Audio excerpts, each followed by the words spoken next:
Doctor साहब, आदित्य चौटाला कह रहे हैं कि शेरों का बच्चा शेरों के झुंड में अच्छा लगता है, गांव में जाता हूं तो शेर जैसी फीलिंग आ रही है। देखिए मैं इसका क्या जवाब दूँ, ये मतलब क्यों अपने आप को शेर कहते हैं? हम तो साधारण व्यक्ति हैं। शेर से तो डर लगता है। अगर शेर पिंजरे से बाहर आए तो वो तो जनता को खाने का काम करेगा, तो जनता दूर भागेगी।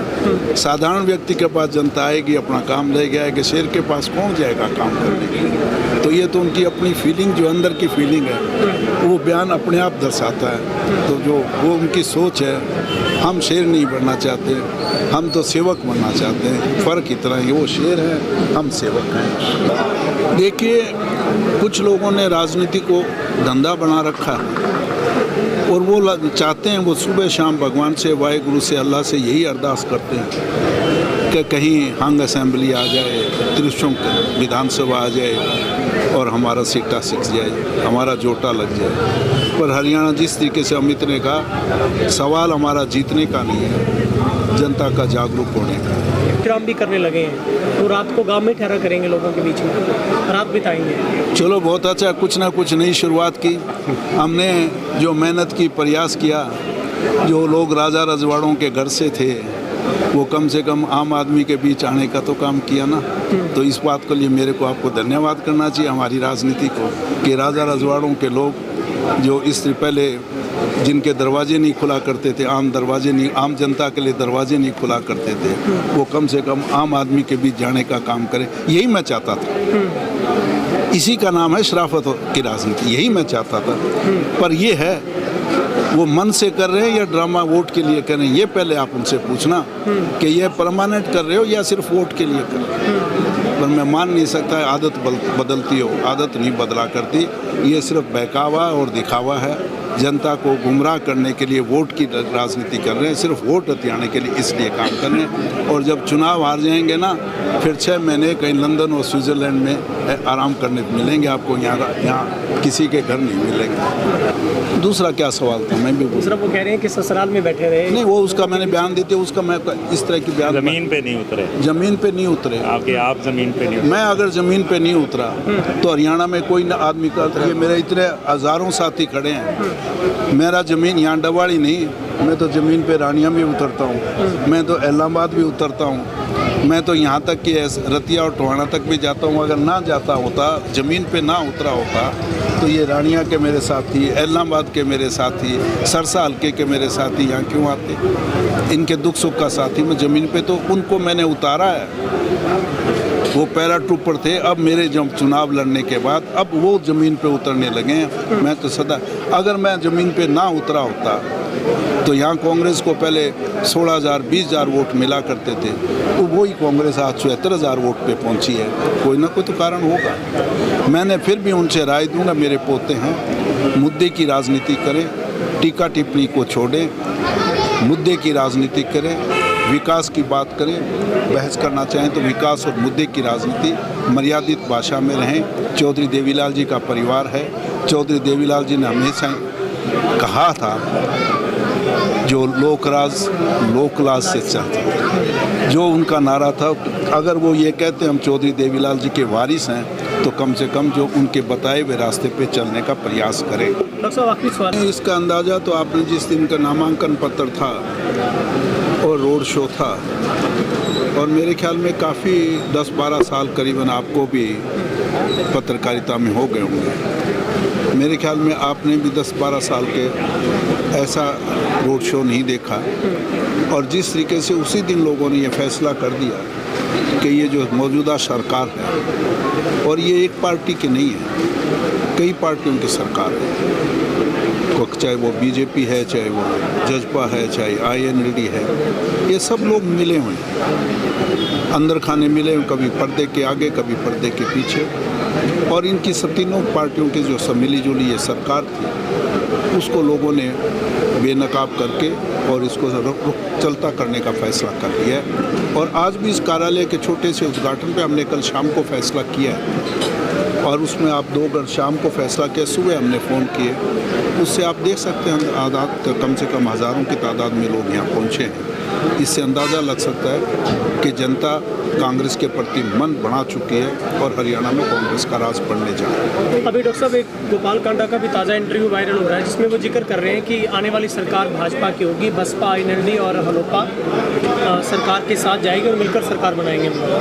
देखिए, कुछ लोगों ने राजनीति को धंधा बना रखा है और वो चाहते हैं, वो सुबह शाम भगवान से, वाहेगुरु से, अल्लाह से यही अरदास करते हैं कि कहीं हंग असेंबली आ जाए, त्रिशंक विधानसभा आ जाए और हमारा सिक्का सिक जाए, हमारा जोटा लग जाए। पर हरियाणा जिस तरीके से अमित ने कहा, सवाल हमारा जीतने का नहीं है, जनता का जागरूक होने का।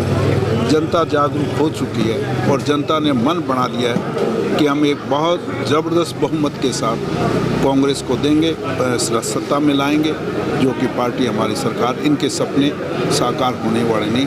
कम से कम जिस तरीके से मैंने पहले कहा, राजा बुड़िंग ने कहा, 70 से पार सीटें हमारी आएंगी और इनका सपना साकार होगा। डॉक्टर साहब, आदित्य चौटाला कह रहे हैं कि शेरों का बच्चा शेरों के झुंड में अच्छा लगता है। गाँव में जाता हूँ तो शेर जैसी फीलिंग आ रही है।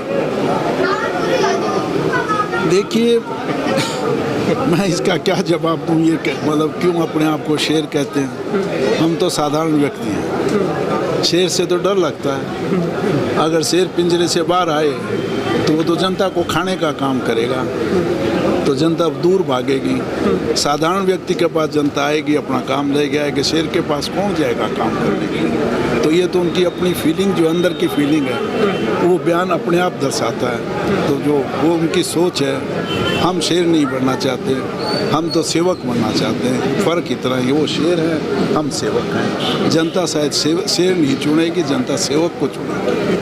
डॉक्टर साहब, आप लोग देख रहे हैं कि गठबंधन एक के बाद एक हो रहे हैं। अभी जेजेपी को चौधरी रणजीत चौटाला ने भी डबाली में उनको लिस्ट दे दी है सर, उन्होंने कार्यकर्ताओं की, ये लीजिए लिस्ट गाँव की और आपको ठोक कर मदद करेंगे। उधर रानिया में भी जेजेपी ने समर्थन दिया, कैसे देखते हैं इसको? नहीं, जैसे अमित ने कहा, ये तो पहले थे गठबंधन, बस इतना फ़र्क ही है, पर्दे के पीछे था, अब पर्दे के बाहर आ गया। और जहाँ तक मेरे बड़े भाई आदरणीय चौधरी रणजीत सिंह जी का सवाल है, उन्होंने तो हमेशा कांग्रेस में रहते हुए भी मेरी बहुत बड़ी सेवा की है उन्होंने। तो वो जनता को पता है कि वे किस तरीके से कांग्रेस में रहकर कांग्रेस की कब्र खोदने का काम करते थे। तो कोई नई बात नहीं है, इस बार चलो खुल के कर लिया, पहले पर्दे के पीछे करता था। फ़र्क इतना ही है और कोई फ़र्क नहीं। डॉक्टर साहब, आप लोग लगातार जिक्र कर रहे हैं कि इस बार मैं नहीं हम, और एक शराफत की राजनीति कर रहे हैं। क्या लग रहा है आपको कि दूसरी जो पार्टियां हैं वो, क्या लगता है, शराफत पर नहीं है? नहीं, शराफत पे है कि नहीं है, इस पे जनता फैसला करेगी। जनता को पता है, थोड़ा सा जनता के बीच में जब इनका राज था, उसके जो कार्य प्रणाली थी, उसे पूछ के देखो ना। और यही सोच के मैं आया था यहाँ। पार्टी ने जब मेरे को यहाँ भेजा था, मैंने खुद पार्टी से यही कहा था कि मुश्किल बहुत है, क्योंकि वहाँ एक भय और भ्रष्टाचार की राजनीति, और उसके लिए शराफत और विकास की राजनीति को स्थापित करना बहुत बड़ा मुश्किल काम है। पर मैंने उनसे निवेदन ये कहा था कि आप मुझे टिकट देते जाइएगा, टिकट से वंचित मत करना, और मैं प्रयास करूंगा, मुझे लंबा टाइम लगेगा। और वो आज आपके सामने जनता ने मन बनाया ना, तो इतने बड़े परिवार के सामने, एक मैं तो साधारण सा व्यक्ति था, और उन्होंने सिर्फ मेरे को इसीलिए वोट दिया, पार्टी को भी वोट दिया कि ये यहाँ पे शराफत और विकास की राजनीति, और एक काम शुरू किया, धीरे धीरे धीरे करते 74,000 वोटों तक पहुँचाने का काम किया। और मुझे पूरा भरोसा है इस बार चुनाव में शराफत और विकास की राजनीति पे फिर मोहर लगाकर 74 में 7 का आंकड़ा जोड़कर 81,000 वोट अमित को देकर कामयाब करने का काम। डॉक्टर साहब, दिग्विजय चौटाला आप लगातार जब सभाएं कर रहे हैं तब वो रात्रि विश्राम भी करने लगे हैं, तो रात को गांव में ठहरा करेंगे, लोगों के बीच में रात बिताएंगे। चलो, बहुत अच्छा, कुछ ना कुछ नई शुरुआत की हमने। जो मेहनत की, प्रयास किया, जो लोग राजा रजवाड़ों के घर से थे, वो कम से कम आम आदमी के बीच आने का तो काम किया ना। तो इस बात के लिए मेरे को आपको धन्यवाद करना चाहिए हमारी राजनीति को, कि राजा रजवाड़ों के लोग जो इससे पहले जिनके दरवाजे नहीं खुला करते थे, आम जनता के लिए दरवाजे नहीं खुला करते थे, वो कम से कम आम आदमी के बीच जाने का काम करें। यही मैं चाहता था। इसी का नाम है शराफत की राजनीति, यही मैं चाहता था। पर ये है, वो मन से कर रहे हैं या ड्रामा वोट के लिए कर रहे हैं, ये पहले आप उनसे पूछना कि ये परमानेंट कर रहे हो या सिर्फ वोट के लिए कर रहे हो। पर मैं मान नहीं सकता आदत बदलती हो, आदत नहीं बदला करती। ये सिर्फ बहकावा और दिखावा है। जनता को गुमराह करने के लिए वोट की राजनीति कर रहे हैं, सिर्फ वोट हथियाने के लिए इसलिए काम कर रहे हैं। और जब चुनाव हार जाएंगे ना, फिर 6 महीने कहीं लंदन और स्विट्ज़रलैंड में आराम करने मिलेंगे आपको, यहाँ किसी के घर नहीं मिलेंगे। डॉक्टर साहब, अभी बहुत कम समय बचा है, कितने आश्वस्त हैं आप इस बार जीत को लेकर? आप लोग भी जिक्र कर रहे हैं कि इस बार एक टिकट से 2 मंत्री मिलने वाले हैं डबली को, मगर जेजेपी कह रही है कि पिता पुत्र की जोड़ी कभी मैदान में नहीं उतरी, वो तो ससुराल में बैठे रहते। देखिए, मैं इस तरह के कोई मर्यादित भाषा इस्तेमाल करने में, मैंने कभी भी, मेरा और अमित का ऐसा बयान आपने नहीं सुना। हमने मर्यादा में, और मैंने भी इसको संस्कार देने, वो उनके संस्कार बोलते होंगे, उनके मर्यादा में उसने कहना था। जहाँ तक क्या दूसरा क्या था सवाल, इन पे नहीं उतरे आप ज़मीन पे नहीं उतरे। मैं अगर ज़मीन पे नहीं उतरा तो हरियाणा में कोई न आदमी का, ये मेरे इतने हज़ारों साथी खड़े हैं। मेरा ज़मीन यहाँ डवाड़ी नहीं, मैं तो ज़मीन पे रानिया में उतरता हूँ, मैं तो इलाहाबाद भी उतरता हूँ, मैं तो यहाँ तक कि रतिया और टोहाना तक भी जाता हूँ। अगर ना जाता होता, ज़मीन पे ना उतरा होता, तो ये रानिया के मेरे साथी, इलाहाबाद के मेरे साथी, सरसा हल्के के मेरे साथी यहाँ क्यों आते? इनके दुख सुख का साथी मैं ज़मीन पे, तो उनको मैंने उतारा है। वो पैरा ट्रूपर थे, अब मेरे जब चुनाव लड़ने के बाद अब वो ज़मीन पे उतरने लगे हैं। मैं तो सदा, अगर मैं ज़मीन पे ना उतरा होता तो यहाँ कांग्रेस को पहले 16,000 20,000 वोट मिला करते थे, तो वही कांग्रेस आज 74,000 वोट पे पहुँची है। कोई ना कोई तो कारण होगा। मैंने फिर भी उनसे राय दूंगा, मेरे पोते हैं, मुद्दे की राजनीति करें, टीका टिप्पणी को छोड़ें, मुद्दे की राजनीति करें, विकास की बात करें। बहस करना चाहें तो विकास और मुद्दे की राजनीति, मर्यादित भाषा में रहें। चौधरी देवीलाल जी का परिवार है। चौधरी देवीलाल जी ने हमेशा कहा था, जो लोकराज लोकलाज से चलता, जो उनका नारा था। अगर वो ये कहते हम चौधरी देवीलाल जी के वारिस हैं, तो कम से कम जो उनके बताए हुए रास्ते पे चलने का प्रयास करें। तो छवि खराब होगी, डबली से भ्रष्टाचार चलता तो उनके नाम पर हमारी डैमेज करके छवि कहते। चलो शुक्र है उनको याद तो आया, देर आए दुरुस्त है, ये माना तो सही। अगर ये काम पहले कर लेते ना, ये पहले क्यों नहीं किया? क्या मजबूरी थी? मजबूरी कुछ ना कुछ उनकी भी रही होगी। उनको भी सत्ता का लालच था। दुनिया बोल रही थी किस तरह में तहसील पे भ्रष्टाचार है, सरेआम तहसीलदार बोला करता था। क्या ये आवाज़ उनको सुनाई नहीं दी? क्या उनके कानों में ये आवाज़ नहीं पड़ी? ये स्थानीय लोग थे, क्या दिल्ली चंडीगढ़ तक ये नहीं आवाज़ आई? पर उनको भी सत्ता का लालच था ना, कुर्सी छोड़ना नहीं चाहते थे। तो दोनों ही दोषी हैं। सवाल जजपा अकेली दोषी नहीं है, जहाँ जजपा दोषी है उससे भी ज़्यादा बीजेपी भी उतनी ही दोषी हैं। दोनों दोषी हैं और दोनों भ्रष्टाचार में लिप्त। तो जान, मैं मानता हूँ कि पहले से ही ऐतिहासिक है, सकारात्मक है, मगर दिन बर दिन उसमें वृद्धि होती जा रही है। जैसे मैं मानता हूँ चुनाव पिछला, मैंने जैसे अभी उदाहरण दिया अपने उद्बोधन में भी, जैसे लोकसभा चुनाव से पहले शैलजा जी के नाम की एक चर्चा थी कि जैसे ही शैलजा जी को टिकट मिले लाखों की वोट से, और जैसे चुनाव बढ़ता गया वो एक अलग ही मतलब लेवल तक जाकर पहुंचा। तो मैं वही दिखाई दे रहा है, उससे भी ज़्यादा मजबूत रुझान है। और आज यहाँ पर हमने एक औपचारिक रूप से इस कार्यालय का उद्घाटन किया है। जनता में पूरा जोश है और मैं मानता हूँ कि ये जो, जैसे डॉक्टर साहब ने कहा, सत्य और असत्य की लड़ाई है, ये अहंकार और शिष्टाचार की लड़ाई है। ये मैं मानता हूँ एक तरीके से विकास और जो झूठ बोलने की ताकतें हैं उनके बीच की लड़ाई है। और मैं मानता हूँ इस बार जनता विजयी होगी और हमारे मुद्दे विजयी।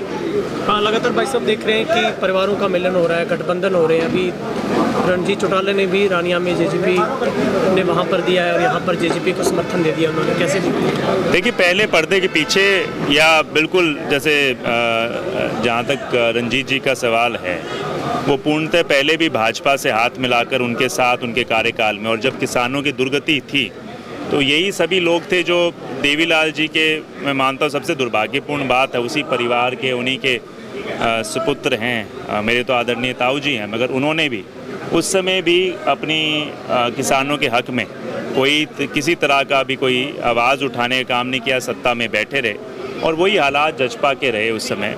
वो तो प्रत्यक्ष रूप से उनके साथ थी, जो किस प्रकार से वोट उन्हें मिले भाजपा के खिलाफ, फिर वो भाजपा के साथ हाथ मिलाने का काम किया।